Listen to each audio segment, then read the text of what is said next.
ഈ മുല്ലപ്പെരിയാർ ഡാം നിർമ്മാണ കാലഘട്ടങ്ങളിൽ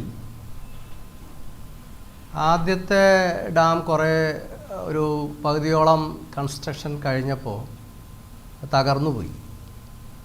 പിന്നീട് വീണ്ടും കൺസ്ട്രക്ടിംഗ് എഞ്ചിനീയറായ പെനീകുക്ക് വീണ്ടും ഡാമിൻ്റെ നിർമ്മാണ പ്രവർത്തനങ്ങൾ ആരംഭിച്ചു. രണ്ടാമതും അത് തകർന്നു.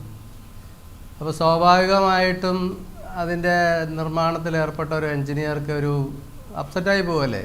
എന്തുമാത്രം ലക്ഷക്കണക്കിന് രൂപ ചെലവ് ചെയ്ത് ഇതെല്ലാം വെള്ളത്തിലായി. അങ്ങനെ നിരാശപ്പെട്ടിരിക്കുന്ന സമയത്ത് സാധാരണ നമ്മളാണെങ്കിലും നാട്ടുനടപ്പനുസരിച്ച് എന്ത് ചെയ്യും? പ്രാർത്ഥിച്ചു നോക്കാം, അല്ലെങ്കിൽ പ്രശ്നം വെച്ച് നോക്കാം എന്നൊക്കെ ചിന്തിക്കുമല്ലോ. ഇംഗ്ലീഷുകാരനായാലും അങ്ങനെ ചിന്തിച്ചു. അപ്പോൾ അതിൻ്റെ അടിസ്ഥാനത്തിൽ എന്തുകൊണ്ടാണ് തുടർച്ചയായിട്ട് ഈ ഡാമിൻ്റെ കൺസ്ട്രക്ഷൻ തടസ്സപ്പെടുന്നത്, പ്രതിബന്ധങ്ങൾ വരുന്നത് എന്ന് ഒരു ജ്യോതിഷിയെ വിളിച്ചിട്ട് പ്രശ്നം വെച്ചിട്ട് നോക്കി. അപ്പോൾ ആ പ്രശ്നത്തിൽ തെളിഞ്ഞത് ഇതാണ്: ഈ ഡാം ഉറക്കണമെങ്കിൽ പൂർണ്ണ ഗർഭിണിയായ ഒരു സ്ത്രീയെ കുരുതി കൊടുക്കണം. അതാണ് പ്രശ്നത്തിൽ കണ്ടത്.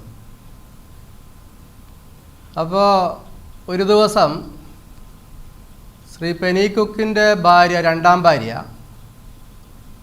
അവർ പൂർണ്ണ ഗർഭിണിയായിരുന്നു.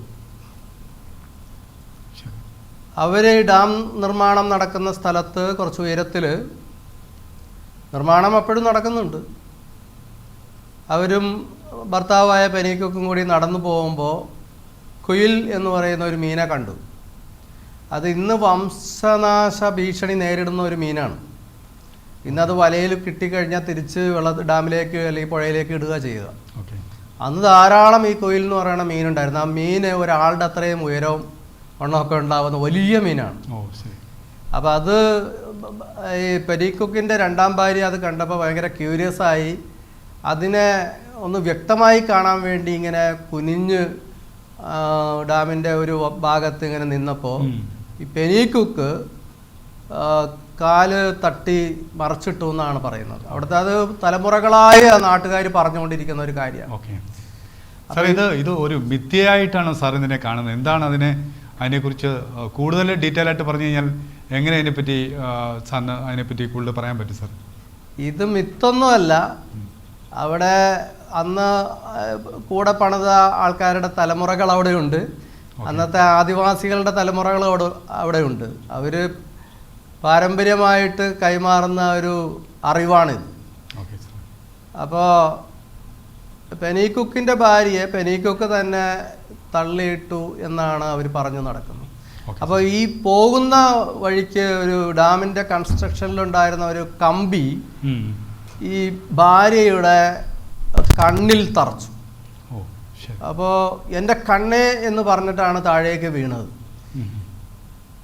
ഏതായാലും അതോടുകൂടി ഡാം ഉറച്ചു. സത്യമായാലും വിദ്യയായാലും എന്തായാലും ഡാം ഉറച്ചു.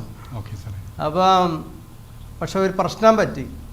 അവിടെ ഈ ഡാമിൻ്റെ മൊത്തം വീതിക്ക് ഒരു ചോർച്ച കാണപ്പെട്ടു. അത് ഈ സ്ത്രീയുടെ കണ്ണുനീരാണ് എന്നാണ് പറയുന്നത്.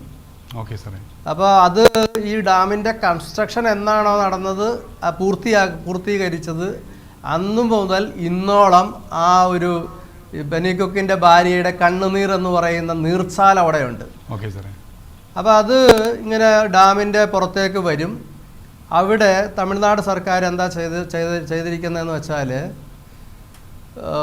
5 അടി പൊക്കം 5 അടി വീതിയിൽ ഒരു കനാല് പോലെ ഉണ്ടാക്കി അതിലൂടെ ഈ കണ്ണുനീര് പോകാനായിട്ടൊരു മാർഗം ഉണ്ടാക്കി കൊടുത്തിരിക്കുകയാണ്. പക്ഷേ സാർ പറഞ്ഞു വരുന്നത് അന്നും കണ്ണുനീര് ഇന്നും കണ്ണുനീര്.